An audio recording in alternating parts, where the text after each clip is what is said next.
Assalamualaikum warahmatullahi wabarakatuh. Antara soalan yang selalu ditanyakan oleh newbie, orang yang baru nak berjinak-jinak dalam arena PC Master Race ni, antara prosesor dan juga graphic card. Yang mana lagi penting untuk gamers? Soalan ni bunyi macam simple kan? Dia bunyi macam soalan pilihan A atau B. Yang mana betul? But sebenarnya dia adalah satu soalan yang complicated, perlukan satu huraian yang panjang yang mana saya nak bawa anda sama-sama berbincang dalam video kali ni. First kali saya nak bagi hujah saya nak bagi penerangan saya. Kemudian anda boleh kongsikan pendapat anda dalam ruangan komen di bawah. Tanpa berlengah lagi, anda bersama saya Ashraf Jeffrey dalam channel YouTube Monaliza. Kalau anda belum tekan butang subscribe, pastikan anda tekan butang subscribe dan juga button loceng yang ada dekat tepi dia. Jom!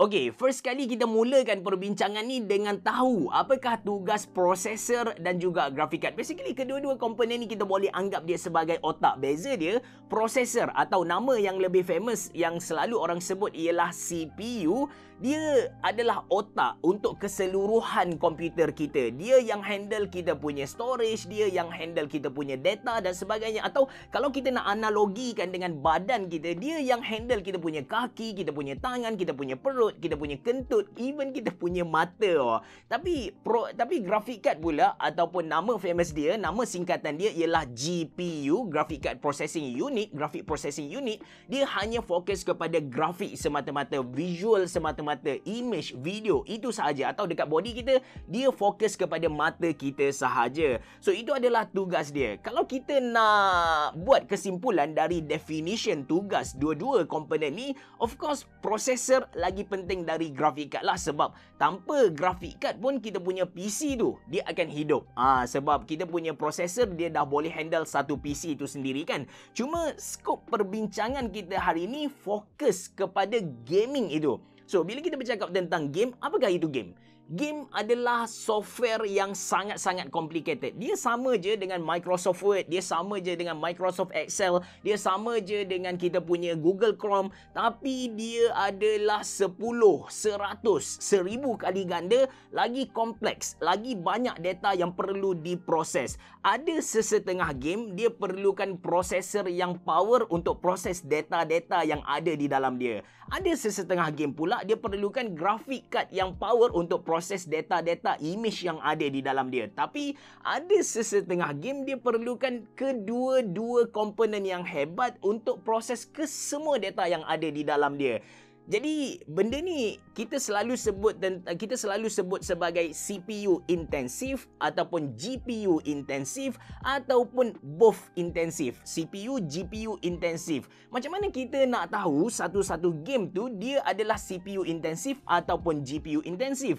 Cara dia simple sahaja. Even kalau saya cerita kepada anda, mungkin ada di antara anda yang fikir kelakar benda ni. Cara dia ialah kita kena Google. Kita memang kena berpandukan pengalaman-pengalaman orang lain, apa yang orang share dalam forum. Kita Google. Contoh, kita nak main GTA 5. Jadi kita nak tahu GTA 5 ni adalah game yang perlukan prosesor ataupun grafik card yang padu kan. Kita tulis GTA 5, kemudian kita sambung dengan ayat is GPU or CPU intensive. Kalau kita nak main Dota 2 is GPU or CPU intensive. Kalau kita nak main God of War, so kita tulis God of War CPU or GPU intensive. Dekat situ kita akan dapat dia punya recommendation, dia punya answer dan sebagainya.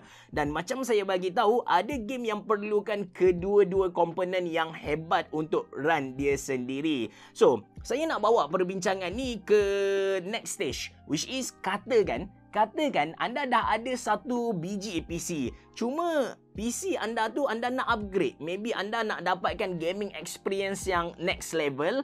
Anda nak upgrade yang mana dulu? Anda nak upgrade anda punya prosesor atau graphic card dulu kan? Cara untuk tahu pun simple. Anda download satu software yang diberi nama MSI Afterburner. Software yang totally percuma. Anda pergi dekat setting, anda pergi dekat monitoring, anda turn on monitoring untuk CPU dan juga GPU usage. Kemudian anda buka game yang anda selalu main ataupun game yang anda nak main dengan best tu, anda main dia sebentar, anda perhatikan antara prosesor dan juga graphic card, yang mana usage dia yang paling tinggi. So, bila usage dia yang paling tinggi, bermaksud yang komponen tu bekerja dengan sangat-sangat keras. Untuk dapatkan performance yang best, kita kena kurangkan dia punya load ni dengan cara kita kena tukar kita punya prosesor ataupun graphic card yang bekerja keras tadi. Kita panggil dia punya abang. Kita panggil yang lagi hebat untuk handle. So, dengan cara itu kita akan dapat satu gaming experience yang next level. Bila kita bercakap tentang penggunaan CPU dan juga graphic card ni, dia tak boleh lari dari topik bottleneck. Bottleneck ni adalah satu situasi di mana satu komponen tu dia sekat performance sebenar komponen yang lain. Katakan kita punya graphic card ni sepatutnya boleh bagi kepada kita 200 FPS, tapi disebabkan prosesor yang kita pakai tu cikai gila, 200 FPS tadi dia akan jatuh sampai 50 FPS disebabkan prosesor tak mampu nak pair dengan performance graphic card tadi. And sebut tentang bottleneck ni, dia tidak terhad kepada graphic card dan juga prosesor semata-mata. Boleh jadi kita punya RAM, boleh jadi kita punya storage.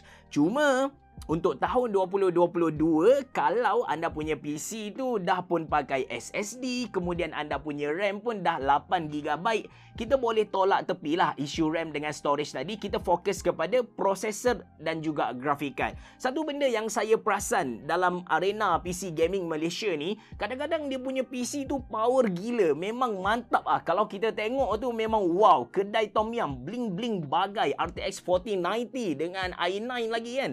Tapi bila kita tengok monitor dia just pakai Full HD dengan 120Hz. Sedangkan spesifikasi PC dia boleh run 4K dengan 144Hz. Nampak tak? PC kita ni dia adalah dia yang proses data-data game yang kita main, tapi result dia adalah dekat monitor tu sendiri.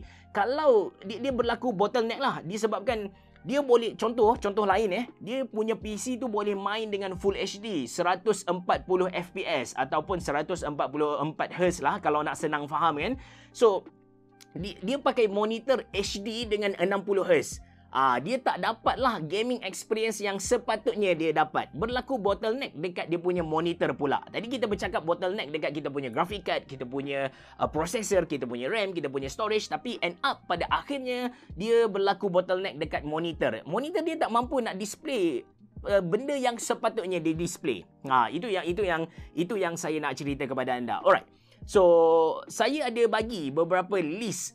Saya nak bagi tahu kepada anda satu benda penting, which is satu berita gembira untuk anda. Katakan anda nak set up PC gaming, ini adalah masa yang paling sesuai anda set up. Disebabkan harga graphic card gila-gila murah lah. Dia bukan kembali ke harga yang normal ataupun kita panggil sebagai standard retail price, tapi dia punya harga tu jatuh below dan standard retail price. Kalau RTX 3060, harga standard dia ialah 1800 something, 1800 plus. Masa COVID-19 harga dia naik sampai 2100 something. Dan sekarang anda boleh dapat pada harga 1300 something. Murah RM500 dari standard retail price dia. Memang gila lah. Untuk komponen-komponen lain dia masih lagi stable. Harga prosesor stable, harga motherboard pun stable, RAM, SSD mungkin anda boleh dapat murah sikit tapi tak murah banyak macam graphic card tadilah. But yes, untuk kalau siapa-siapa nak set up gaming PC, sekarang adalah masa yang terbaik. Mungkin minggu depan akan turun lagi, tapi kalau anda beli sekarang pun still lagi murah compare dengan orang yang set up masa COVID-19 ataupun 1-2 bulan yang lepas. Siapa yang beli 1-2-3 bulan yang lepas, kalau dia nak jual balik dia punya graphic card, confirm dia akan hadapi satu kerugian yang sangat-sangat besar lah. Saya ada letak list beberapa set PC yang saya kira bagus untuk anda beli dalam ruangan description box below. Kembali kepada persoalan kita, antara prosesor dan juga graphic card, yang mana lagi penting untuk gamers? Bagi saya tiada jawapan yang tepat. Kedua, semuanya bergantung kepada game yang kita nak main. Kalau game tu perlukan prosesor lebih, so jawapan kepada persoalan kita adalah prosesor. Kalau game tu perlukan graphic card lebih, so jawapan dia adalah graphic card. Tapi macam saya bagi tahu, ada game yang perlukan kedua-duanya lebih. So untuk itu kita tak ada jawapan kepada persoalan kita. Apa pendapat anda? Maybe anda boleh kongsikan dengan orang lain dalam ruangan komen di bawah. Itu saja dari saya. Terima kasih kerana menonton. Assalamualaikum warahmatullahi wabarakatuh. Biar boh. Jumpa lagi.